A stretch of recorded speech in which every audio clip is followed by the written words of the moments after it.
Hello friends, வாயில் வச்ச உடனே நல்லா கரைஞ்சி போகிற அளவுக்கு சாஃப்ட் அண்ட் ஸ்வீட்டான ஒரு ஸ்வீட் ரெசிபி தான் இன்றைக்கி பார்க்க போகிறோம். அதுவும் சட்டுன்னு செஞ்சிடலாம். ஒரே ஒரு பிரெட் இருந்தாலே போதும்.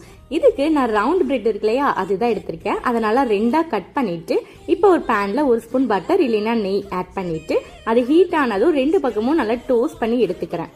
இப்போ காய்ச்சி ஆற வச்சிருக்க பால் ஒரு 1/2 டம்ளர் மட்டும் இதில் நல்லா ஊற்றிட்டு அந்த பிரெட்டு ஃபுல்லாக நல்லா அப்சர்வ் ஆகிற வரைக்கும் வெயிட் பண்ணிவிட்டு இப்போ 2 பிரெட்டையும் நல்லா திருப்பி விட்டுக்கிறேன்.